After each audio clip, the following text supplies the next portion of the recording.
Startup Unscripted. The questions you have with the truths you need to hear. And now your host, Michael Dinsio.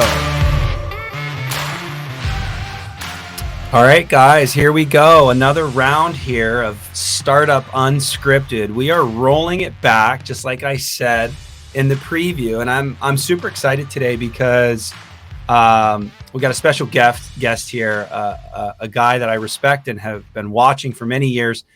And he caught my eye in 2016, and I'll give that story here in a second. But Dr. David Rice, founder of Ignite DDS, also, side note, chief editor of Dentistry IQ. Sidebar, maybe in 2 years you might not be, but right now it is. So that's kind of cool. And on top of all the other things, he's still a practicing doctor and has his hands wet. So I'm super flattered and I appreciate your time, buddy, because you're a busy dude. Welcome to the show. Hey, thanks for having me. I appreciate it. Absolutely, man. Absolutely. So folks, listeners, you know how this goes, totally unscripted, but today's topic is vision. And as you all know, to me, this isn't just a thing you talk about. This is something that you want to spend some time on, because the clearer you are on what you're trying to do, the easier and better you'll get to it. And Mr. David has had all kinds of visions, whether they're nightmares or not, but he has all these things going on and he executes everything he does that I see anyways. And so this guy has clear vision, and he was a dentist and he did it all also. So David, welcome to the program, man. Like, first question, real quick, I think it makes sense to talk about Ignite DDS a little bit. You guys have a powerhouse following. I love what you're doing. Just give my listeners and followers a little bit about Ignite DDS, if you don't mind. Yeah, no, not at all. So, gosh, we started a little over a decade ago as this local thing out of, Western New York, a couple hundred young dentists and dental students. And today we reach over 1.5 million young dental pros, I know, a month. It's insane to me where we've grown to. Yeah, it's nutty, right? Okay, the last time I heard that number, it was not that number, by the way. So yeah, what? Okay. Yeah, it's okay. And I think honestly, we meet so many young dentists and so many dental students, and then obviously we meet team members that kind of come with them and grow up with them, pretty much because everybody knows Ignite's your community. It's their community. It's everybody's community. It's not mine. Like I'm the guy who maybe had the concept a decade ago, but that's really my role is like band leader and then get out of the way. And we have like an incredibly talented team of young dentists who really, they are our core team. So they're your listeners. They might be, 8 months out of school up to, I think, 9 years out of school. Some did startups, some did acquisitions, some are looking to do one of those two right now. It's a really great team to be a part of. It's super cool. I always find it wild when someone calls me for next level and says, "Hey man, I've been listening to your program. I found you on Facebook." And it's just amazing how, I guess I'm considered kind of old these days, because it wasn't like that when I was growing up. I didn't have all these resources. So to have that kind of stuff for these guys is super cool and important. And you said it was your concept. It was your vision. I mean, hence today, like you had this vision for it and you executed. I knew you when, I don't know if you remember this, but I was one of the speakers at a Colorado student, and you were talking about DISC, and this was before even my Fortune days, because we also hung out a little bit at Fortune, and DISC was like, this was you introduced DISC. We use DISC, and it's a leadership tool, folks, and not today's topic, but that's when I met this guy, and that was before Ignite DDS. So it's been cool to see this thing grow. So hats off to you, man, what you've accomplished and all the things you're doing for your folks. Vision. Okay, so here we are. We're running it back, folks. We're going to the top and running all the way back through. We've got a lot to publish here soon, but this is the top of the top. You start with vision, you get a clear idea, and you execute. So David, when you were in these guys' shoes and you didn't own did you have a clear vision? Did you know what you wanted to do? Did you figure out how important vision was later? Like, loaded 3 questions there, but just like, let's start having a conversation about vision and how important it is. Yeah. So I'm going to say, I was a lot like most of your listeners. At first, I heard of this thing called vision. I knew I wanted to be a great dentist. I knew I wanted to be an owner. But if you said, crystal clarity, did I have that? No, not at all. Which is which I like to share out loud, because I think too many young dentists get stuck in the mud and they feel so overwhelmed as an associate that even though they're not happy, even though they're working twice as hard and most of that money is coming in my pocket, not their own, it becomes so daunting to take that leap, because all these concepts feel so foreign, and assembling a team feels so foreign, internal and external. And the fact of the matter is, guys, if I did it, like, you totally can do it. Like, I didn't have like some magic or secret sauce. I've developed that over the last, 29 years. Certainly have it today, the recipe. But, when I was you, I didn't have that. My gosh. So with that being said, that I hate when people say, if I knew what I knew now, but it's so true, right? Like, what I could accomplish in my 30s, if I knew what I knew now in my 40s, would be, gosh, like, so I'm going to ask you, like, what would you tell the listener right now who's thinking startup or acquisition? I know a lot of my listeners bounce back and forth, but like, acquisition is a little harder. Let's just put that on the table. Acquisition is a little harder because you're buying somebody else's practice, and you might have your vision, but it could be totally different than what you're buying. And that's going to be a slow burn, where startup is like blank canvas. I get to do exactly what I want. And that's one of the benefits of startup. And so if you're a startup, thinking startup, which you're listening to the program, David, how would, like, what did you learn? How would you go about that process? What would you think about? What are all those things? Would you reverse engineer what you're trying to create? I'm assuming that's probably where you're going to go down, but like, how would you do that specifically? And what are the things you would think about? Sure. So from a dentist side and a leader side, the first thing I would do is figure out, like, what's my perfect day look like? I think so many dentists, yet alone young dentists, get pigeonholed into believing that the world has to be what people are telling you it is. Most people are in front of you have an agenda, which is why they're telling you what they're telling you. Oh man, that's so true. It's so true. And so always understand why anyone's in front of you. That's number one. But that aside, figure out if you could draw up your best day, and I'm going to say your best day at home and your best day in the practice, because start at home, folks. That's number one. Vision starts at home. Which is why oftentimes doing a startup is way better than an acquisition, because sometimes people don't start at home and they wake up and they've bought a house and they've done all these things and they've kind of locked themselves into a box. And they're chasing the money, right? Chasing the money. But figure out your perfect day looks like. What kind of dentistry do you want to do? Who are you doing it on? What kind of team do you want around you? What's going to make you like feel joy? Because you're going to have great days and you're going to have shitty days. And the goal is to take the shitty moment, make a day and make it look just a moment, right? That passes. And then have, like you said, reverse engineer it. So in your process, you have everything figured out. Work on your people, work on your process, work on production. Those 3 things will give you control over money, over systems, over your dentistry. Like that's how you get to build your success and not mine, because mine should be irrelevant. I loved the so a couple of things you said in there that was just like, for me, like key, and I just want to, that's what I do. I throw fire on something genius that you said. So let's throw some fire, ignite style, on something that you said. So a couple of things. The very first thing, folks, if you didn't hear it, I'm going to say it again. Someone in front of you has an agenda. That's so true. 1000% true. And having the awareness, like he said, of what that person's selling, what their benefit is. And I'm not saying have an unskeptical heart or have a skeptical heart. Sure. That's not what I'm saying. Because a lot of my clients do. Oh, why is this guy? What's he trying to do? Or what, and just thinking the worst about people. That's not what I'm saying. But I am saying there's clarity and understanding what this person wants out of me, and how it's more about how can I use this person in front of me to help me create what I'm looking to do.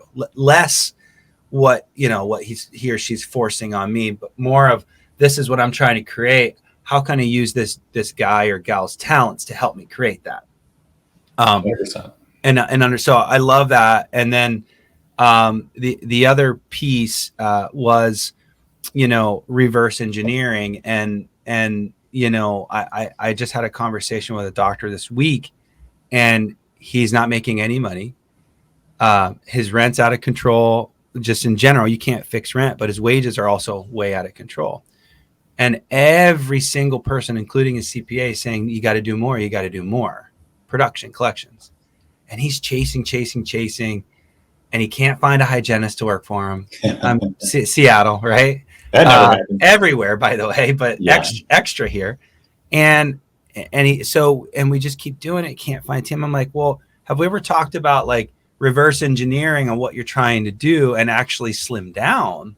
Might have to let someone go, might have to have some hard conversations, but just changing the model entirely. Quit trying to do more, but maybe do less, maybe drop insurances, but really reverse that perfect day. And you're right. A startup gets the opportunity totally to do that. So yeah.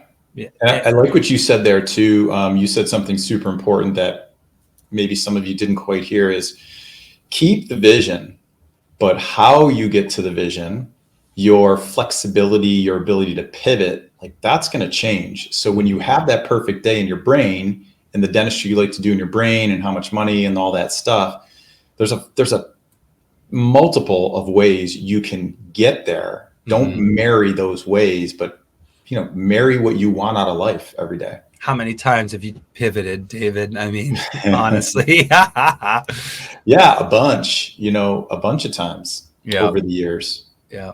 What's the hardest? What do you think the hardest part about being a business owner, leader in today's world? Like, I think you said it with the vision and what team you want to have around you. You speak a lot about really good leadership stuff. So I want to tap into that today also with leadership, and that's a perfect bridge there. If you're having a vision for what you want to create and you need to hire a team, maybe two-part question. How do you find the right people? And not physically, like not get an Indeed account and start. That's not what I mean. But like, what's the strategy? That's a better question. What's the strategy of finding the right team member to help you execute your vision? That's question one. Let's go there first. And then then let's follow it up with what's the hardest part. So that's coming, but that's coming next. But so what's the strategy on finding and committing and getting the right person that's going to help you execute your vision? Sure. I think, and I'll take just like a half a step back on that one. The first part of it is to figure out who, not so much how. And there's some great books out there that talk all about that. But as you build your team, realize that don't worry so much on the how to, like the process. When I shared a few minutes ago that it takes three things, right? It takes people, process, and production. Most people are going to come at you and say it's process. It is after you have excellent people, because people break process. I love it. That's great. So you got to get people first. All right. People, process. And then what was the third? Production. That makes sense. Like, in each of those, like there's, for us in our camp at Ignite, we've got like 9 accelerators that feed all of those things. So there's more depth to it than that. But when you think about people, how do you find them? I mean, for me, like the old adage of searching for attitude over aptitude is king. The only person on your team you need to hire as a startup who has licensure right off the bat is a hygienist.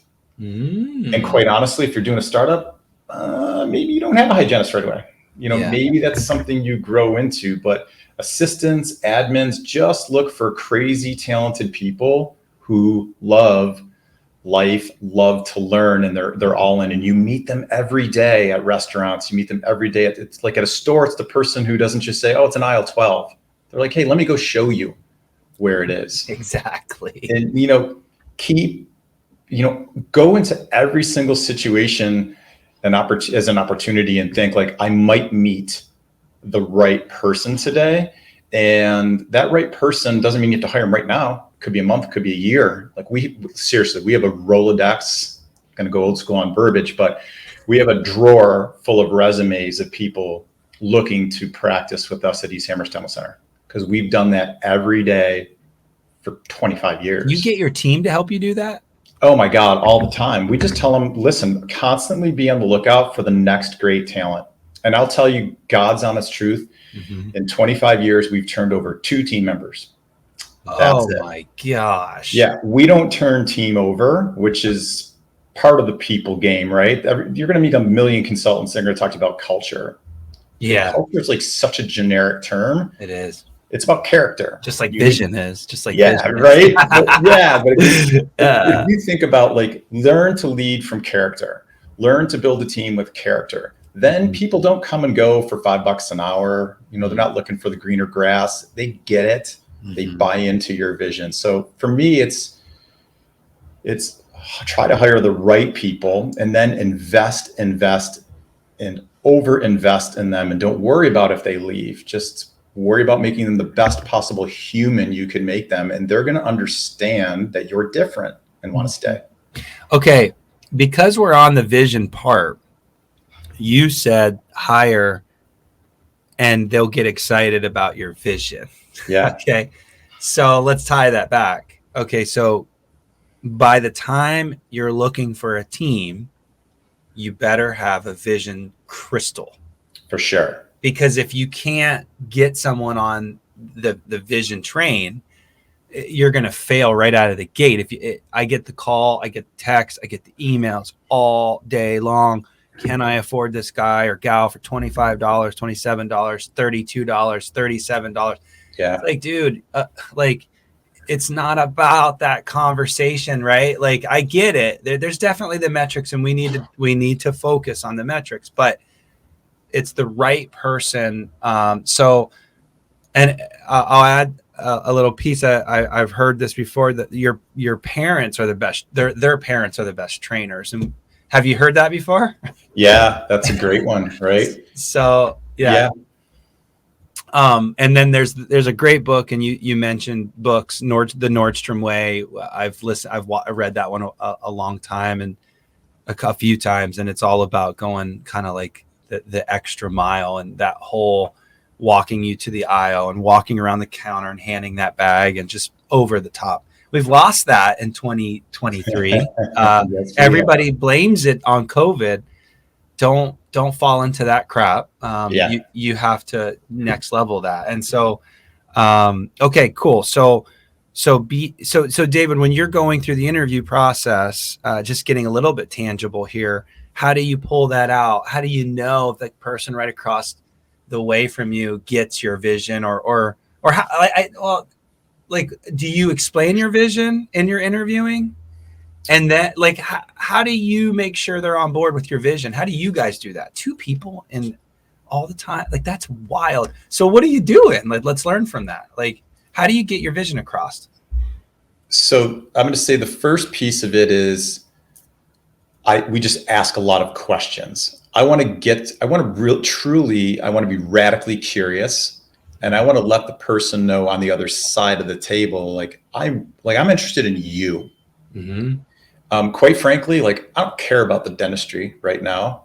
I care about you, because that's who I want on my team. I can teach anyone the process, right? If you want to learn, we're not brain surgeons, we're dentists. Yeah. So we can teach those skill sets. But brain surgeons are terrible too, by the way, at this. Sorry, go ahead. Sorry. No, it's all good. It's all good. But yeah, I can't teach somebody to be a curious person. I can't teach someone to really care about other people. So I'm going to just ask a lot of questions, and I want to see where they go. Yeah. Do they just give me the standard interview trying to impress you answers? Or do they show me that they're equally curious? Like, a great applicant is somebody who's done their homework. They've been on my website. Mm-hmm. They know all about me. They know all about, Mark and Laura and Marshall and our hygiene team and our admin team. Like, they've studied it. They've seen us in the community. Mm-hmm. They've pulled up our social media They know all about us. Like that for me, when you walk in the door and you're that person, I'm like, I don't have a lot of questions to ask other than to see if we're just a good fit and we maybe share some of the same core values in life. Okay. And But for a startup though, they're not going to have that bench of background to explore. Good point. But I love the 100 questions and just figure out the person, because every cool job that I've stayed with in the interview process, it wasn't about if I understood what that company was selling or doing. It was all about this. We called it the beer test at Bank of America. When I worked at Bank of America, is okay. They know banking. They know they could do the sales. They could do the follow-up. They're proficient. They're professional. They're all those things. But can I hang out with this person? Yeah. At the bar in this case. So I love that. So at what point do you explain what your vision is with a new applicant? Like, is that like maybe interview 2 or right before you hire them? Like, how's that? I guess, does that come through the questionings, the question? Yeah, a lot of it comes through the questioning. I mean, we like to I'm kind of a scenario guy. Okay. Yeah. As well. Like people can prep. Right, everybody Googles like all the interview questions and the whole 9 yards. But if you were to ask a potential hygienist or an assistant, like, okay, so David Rice walks in the door 5 minutes late and shares this story, what do we do? You know what I mean? So I'm almost sharing my vision through their responses more than I am giving them my vision. I want to know where they naturally sit. And then at the end, if I feel like this is the right person, right, then we'll just lay out like, hey, here's who we are. Here's who we want to be to each other. Number one, I'm gonna go against the grain. I am not a patient-focused dentist. I have never been one in 29 years. I'm a team-focused dentist because I've always felt like when we want to go have a beer with each other, and we really do want to go have a beer with each other, patients will feel that. Yeah. And that's more valuable. And it will be patient focused. That's the result of it. So the result will be the patients will win. Everybody's going to win. But we've all felt that vibe going to a friend or a family member's house for dinner on a Friday night where they just had an argument. You're like, I just want to get out. Something's happening here. Something's happening here. I got, like, oh my God, turns out I haven't been on call in 30 years, but I'm on call and I got to go. So yeah. All right. Awesome. I love that. I can't, guys, I can't over stress this idea of vision and people and culture, all the buzzwords, all the consulting things. Sorry. You got to focus on this stuff because I get the call all the time, David, where someone's 2 steps into a startup. And I'm asking them some of these questions. Have you figured out the business plan? Have you figured out your vision? Tell me what that looks like. It's that same interview that I'm having with doctors, you guys that's listening, and clueless about this stuff. But they're running 100 miles an hour forward with a real estate person and an equipment guy and gal contractor, and I'm like, whoa! Like I hate to be the guy that slows this thing down, but like. And I honestly can say that half, maybe 75% of my clients get what I'm trying to say here. Yeah. Even at the end, they're not super clear. And I'm trying to explain. But that's why this is episode 1, because this is the start. And the more prep on the front end, the more you're going to execute and be successful in the back. 100%. Frustrating. Yeah. Well, because I think this is the stuff, and let's be honest, right? I remember being a young dentist and a dental student. All I wanted was a handpiece in my hand and to be like doing. And we sort of taught ourselves that all of this stuff was not even secondary, but maybe tertiary. And in reality, this is not just a dental success thing. This is a life success thing.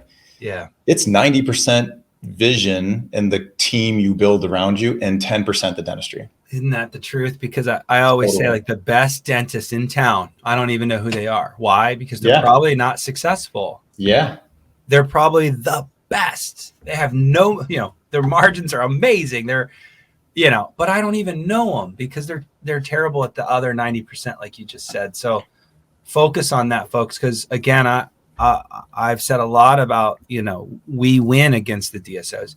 Dr. Rice here is winning. He's not even worried about DSOs. You're not. I guarantee you, your practice is not worried about DSOs, because head to head, you're going to win. I mean, they have the turnover. They have a different vision for what they're trying to, business strategy model, whatever. And that's just being very high level. Maybe not all DSOs, but you get what I'm saying. All right. So hardest part about being a leader and a business owner, because I think along with that vision, if the consequence of not having good vision is just having a bad business in general, and ultimately you're going to have a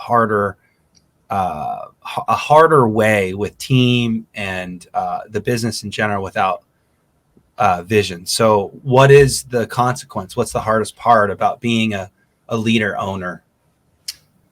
I think the hardest, I'm going to try to put myself back in those shoes. Thank you. Because I know it's been a minute since. Yeah. Did you do a startup, by the way? Or did you buy a practice? I did 3 acquisitions and a startup. Okay. So you've seen it all. I've done it all. Okay. I've done the associateship to each one of those things, back to the associateship, and everything in between. So yeah, I've zigged and zagged and loved it all for different reasons. So as a young dentist who's doing a startup, I think the hardest thing was admitting to myself that I didn't have a lot of the answers, and then waking up every day worried that I was going to walk into my practice or a room and somebody was going to be like, "You really don't know what you're doing, do you?" And that like fear was over my head all the time. And in the moment of like my shoulders relaxing and life just getting really, really good was the moment I realized, like, you're not supposed to. What you're supposed to do is recognize that you don't know those things. And then part of your vision is going to build that team around you, the people that do know those things, so you can fast track from wherever it is you are to that next level and not waste 2 years, 3 years, 5 years doing it. Because listen, we can go on Facebook and hear about all the amazing startups, which is the 2%. And then don't get me started on this. Yeah, don't get me started on this. Yeah, we can talk about the reality of it all, which is all the people who are sharing their voice, because it's hard. But we all can do it, and we all do a whole lot better when we admit to ourselves that, I don't have all the answers. I need to learn more today.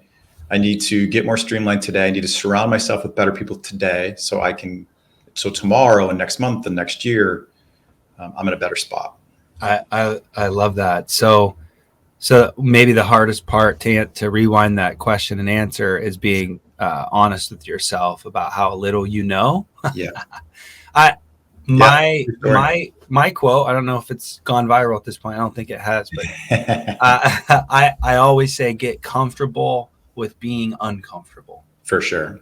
Because even as a business owner myself, leader, coach, whatever you want to call me, I've been very uncomfortable, but you have that like moment where your heart's beating and you're like, oh my gosh, your insecurities in the back of your head, you don't know how the answers, and someone's asking me something, all that, right? Just get comfortable and be honest. Like, it's why I have a team of coaches and not just me, because I was like, I don't know. But I get that a lot. So it looks like Next Level needs to hire a billing person, because I don't know the answer to that, right? So, and that's okay. It's totally okay to not have the answers. With my acquisition folks, they walk into teams, and these team members pound them with questions day one, and I'm like, you just get good at saying, I've hired Next Level, or I have professionals that help me. I've got mentors. I'll get back to you on that. No problem. Let me write that down. I'll get back to you about next Tuesday. Like, it's okay. You've never done this before. That's a really great point. Is we've been so indoctrinated that we have to come up with the answer in the moment. And the reality is, unless somebody's bleeding in your chair, there's, somebody else's emergency, not your emergency, right? It's so take a breath and say, great question. I'm going to spend some time on making sure we get all the information together. I'm going to come back to you and and give you the right answer once instead of the wrong answer 50 times. That's awesome. Or making it up, right? And then you lock yourself in a corner and you go home and you sweat more and more, your hair falls out and you hate dentistry and all the stuff. Love it. All right. We'll finish this up here in a minute here, but one of the final questions here is for the listeners that aren't in ownership yet, they're thinking about it. Excuse me. On vision, like, and not just even vision, but like the beginnings of the process of ownership, startups, acquisitions, you name it, you've done it all. What were some of the resources that really helped or would help our listeners? Because I find that, like, to parlay off of what we just talked about, the generation of having to know everything and having Facebook groups and like there's a false reality, because you're right, 3% of the, you're only hearing a very small piece of the success, and no one's going to be vulnerable. And so I guess what I'm saying is you don't have all the answers. You should know that, folks. David just said you don't. What were some of the resources and things that you would suggest doing for these folks, these listeners, about before they get into ownership? Like, yeah, are you picking up what I'm trying to put down here? Totally. I feel like I'm failing on that question. You are not failing at all. Not at all. I'm going to say the number one thing I would say is get with a professional. I mean, you're here, you're listening to somebody who does this all day, every day. You need to get with people who do whatever it is you want in life, who do it all day, every day. Because I'm not a good advisor to you if I've only done one startup. I'm not a good advisor to you if I've done one acquisition. That gives me one unique experience, and I could be, I could have done a lot of things right. I could have been really lucky. I could be failing and faking it. There's a million things that I can do that can hurt you. So get with people who do this stuff all day, every day. And then the next part of it is dive into the deep end of the pool.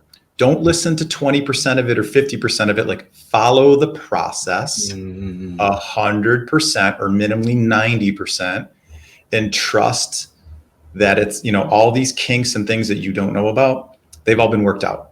Yeah.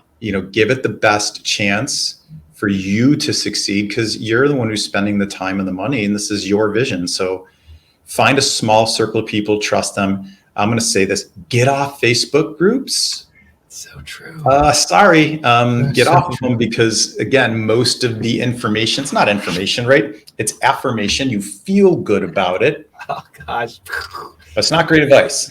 So if you can go to a Facebook group or message board, just as a generic term, and you can filter, if you have that skill set, go there. If you find yourself just following opinion, then don't go. Now, dude, oh my gosh. Folks, I hate that this happened at the end of the episode, because we usually lose our listeners on the front end. That's just how podcasts go.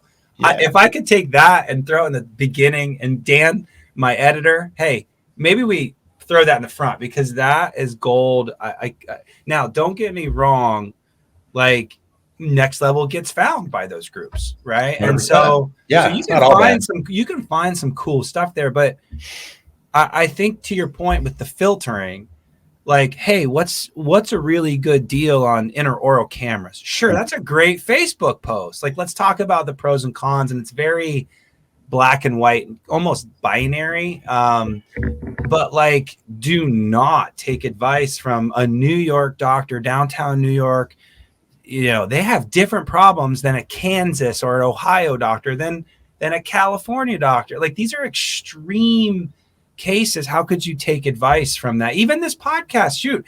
I mean, we try to stay pretty high level, don't we, David? But your situation might be totally different. I mean, this is a good one. This is a good one for everybody. But I'm just saying, in general, free information is what it is, and it starts a conversation, but it shouldn't be your blind follow. Agreed. Man, that was fantastic. Back to Ignite DDS. Some of this stuff's on there, right? Like, maybe get off Facebook and join your crew. I mean, that makes sense. Selfish plug for you, but Do you guys keep it super real like that? Like, what are some programs you guys have to offer? Yeah, we keep it very real. So, and again, to your point, social media is both good and bad. So use the good in it. So you can find us, on Instagram, on Facebook, the whole 9 yards. Use it as high level and say, does that feel right? Does that sound right? But then that's just an introduction. Yeah. If you really want to learn more, we run business masterminds levels 1 and 2. We run clinical masterminds levels 1 and 2. And then, we deep dive with 10 practices max a year by design, because, I don't want to be the jack of all trades. We want to be really targeted and great at what we do, because we got guys like Mike here who know what they're doing, and it's better for the young dentists that we work with for us to be really collaborative with the best people in the industry. I love it. We've got teams of people all over the US and Canada for that. That's super cool. Last kind of track, we're running to the finish line here. And thanks, David, for giving us today your time. Sure. It's said it in the front, I'll say it in the back, keep saying it. I asked the question about what to do before you go down this ownership path, and David, Dr. Rice said, find people that know this stuff and do it every day. I say, I'll add to that, interview hard, do your research hard on the front end. You can't just give someone blind trust, because there's a lot of folks out there that aren't going to, give it the 150% or whatever the scenario is. Who knows where they're coming from? But my point is interview hard and make good decisions. But once you commit and make that decision, that's when you go 100%. Like David said, if you hire next level and you only do 20% because we're still trying to figure out trust, you're literally missing it, because there's a lot of stuff there. I've had $2 million startups. Proud to say that I've done a lot more than 2 startups. Okay. I've done a lot more than 2, but I have done $2 million startups in the last 12 months. And I can honestly say that those 2 did 150%. That they took what I told them and took it on to the next level. I can't get people to do 40%. People, clients, friends, partners. I love them all. I'm being mean to, but it's true. It's true. Go all in, but don't blindly trust. Anything to add to that? I mean, vetting people. I mean, let's finish with that. Like, just like interviewing teammates, any suggestions on vetting professionals? Because here we are at the top of startup. We're about to hire a bunch of people, contractors, equipment reps, IT, consultants, you name it, marketing people. Any tips, last question, on hiring the right professionals that fit you and what you're trying to do? Yeah, I love that. So I know as a young person, and I was you at one point, that sometimes you get weary of big groups of people who've been in the industry for multiple decades, right? And you think like, oh, that's Big Brother, and they've been doing it that way for 30 years, 40 years. I should steer clear of them. They've been doing it that way for 30 or 40 years because they're really good at it.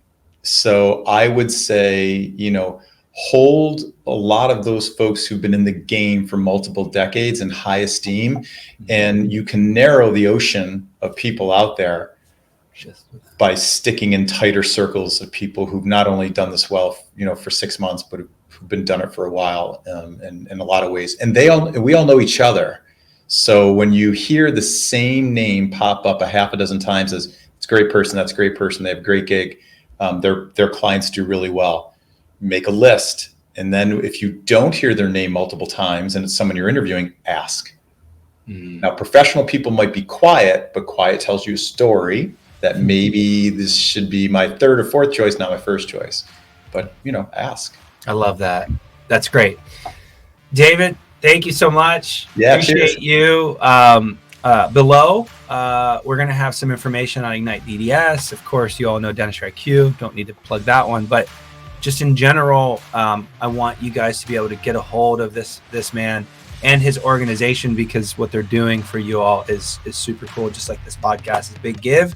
What he's doing is a big give for you, and I want you all to have that resource. So check out the descriptions, and get a hold of this guy because they're doing some fun things. Thanks again, my friend. Hey, thanks for having me. Cheers.